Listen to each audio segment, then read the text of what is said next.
home to the main Salmon River. It's a river with rapids that have names like Big Blowout, Whiplash, Devil's Teeth, so you get the picture. Now, how did it get such a name? Well, Kurt likes to sign us up for some pretty big adventures. So I imagined in my mind that we would go down this river and we would never return. But actually, the truth is, the early pioneers needed to get their supplies down this river, and they knew that this was a one-way street. They knew that they built their boats to carry their supplies down, and there would be no way back. So at the end of, when they got to their destination with their supplies, they would dismantle their boats and sell the lumber off for whatever they could get. So that's how it got its name. Now, we went with a group of people that have been down this river quite a few times, and they knew the history of a lot of the people, the old pioneers that used to live there. So we heard some good stories along the way. At about the 52-mile marker on the river, we learned about the story of Buckskin Bill, who got his name based on the clothes that he wears that were made of buckskin or deer hide. Now, in about 1929, Buckskin finished up college. He studied engineering, and he decided he needed to get out and get a job. Well, 1929, you can imagine, was the start of the Great Depression. So everywhere he went, the country was collapsing. The stock market had crashed, banks were closing, millions of people were without jobs. So it was a terrible, terrible time to find a job. So what he did was he wanted to defeat it. So he needed to find a way to be self-sufficient and live off the land. Well, he bought 50 acres of land along the Salmon River for $1 at that time. And he only spent about $50 a year on supplies. So Mr. Money Mustache would be proud. And his engineering skills came in handy. He built his own house. He built a blacksmith shop. He even built a defense tower and a bomb shelter. Now, the reason he built those was because he was trying to defend his land against the U.S. Forest Service, who were trying to take his land at that time to designate it to wilderness area. So he hunted, he fished, he farmed, and he built his own weapons, his own tools, his own clothing, and he became self-sufficient just like he had set out to do. And he lived there until he died in 1980. And he's buried there today. And his compound has been turned into a museum. So if you ever raft the main Salmon River, you can stop along the shore and you can visit that museum, which we did.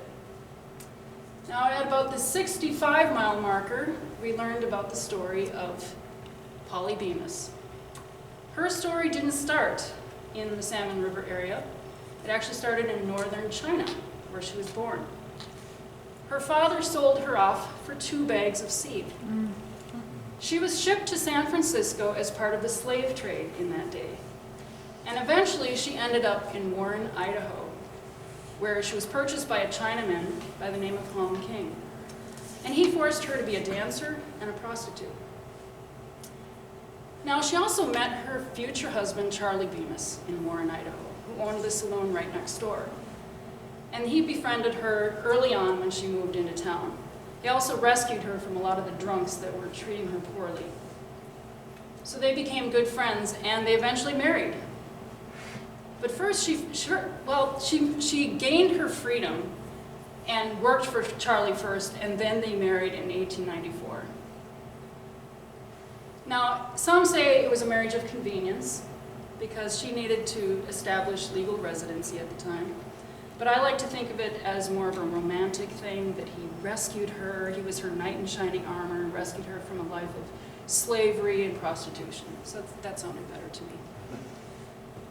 Anyway, they purchased a mining claim, and they settled on the Salmon River. And she lived the rest of her life there until she died in 1933. So she looks a lot happier now. And the cabin is still there, and they've turned this into a museum also, so you can stop and visit that along the river. And she's also buried on the site. So the pioneers and their experiences were pretty rugged and unique. And the people that travel down the river today, I would say, are pretty similar.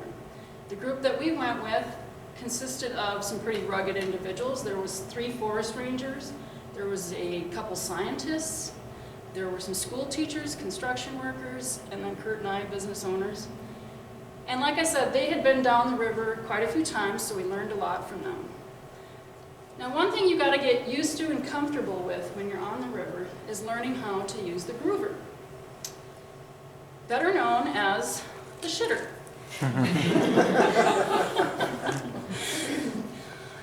Oh, I lost my place here.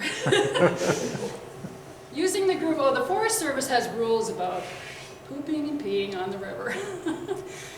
You've heard the expression, pack it in, pack it out. Well, that's what you do with the poop on the river. You have to poop in an ammo can, a very large ammo can, because you can imagine 15 people 1 week.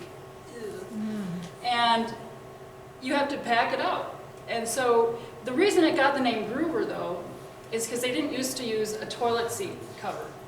They would just sit right on top of the can. And, you know, some people take a while. So by the time they got up, there was a groove down the backside usually. And if you were lucky, you got a tent around your groover for privacy, but not always. A lot of times it would just sit out in the open, but the consolation being, you know, you had maybe a good view somewhere.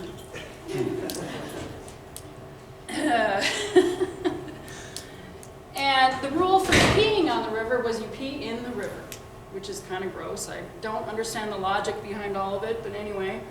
For guys, that's easy, because they could just walk over to the edge of the river, you know, and whip it out and do their thing. But women basically wore a swimsuit 24/7, and if you had to go to the bathroom, you just walk right into the water and do your job. So that's how that worked. Cooking and eating on the river was an interesting thing. They had quite a setup, actually. We had a couple stoves, a water bottle for drinking water. We had a dry box with all the supplies. We even had a hand washing station. And they produced some pretty gourmet meals out of this kitchen. And it was always a shared effort. You know, Kurt and I were assigned a breakfast, lunch, and dinner that we had to serve to 15 people. So the logistics of having to figure out how to pack it, transport it, keep it cold for a whole week was an interesting task. Sleeping on the trip was, most people brought cots, and they just set them up they staked their claim on the beach, set up their cot, and that's where they would sleep under the stars. We didn't have a cot, so we slept in a tent. I guess we were wimps. And there was plenty of entertainment on the trip. You know, there was the rafting every day, and the rapids were pretty awesome, and we figured out how to do all that. We even stopped at a beach one day and found a hot springs, which was really cool. We climbed up into the rocks, and there was this hot springs right there. And every evening we had happy hour before dinner. That was always fun, because somebody would bring some exotic drink, and I was amazed at the amount of things that they carried on this trip. And let's see, oh, and we even had a dance party one night, so that was cool. So we had a great time on this trip. We met new friends, we learned a lot, laughed a lot, and we saw beautiful scenery. And it was one of the most memorable experiences I've ever had. And that's what life's about, right?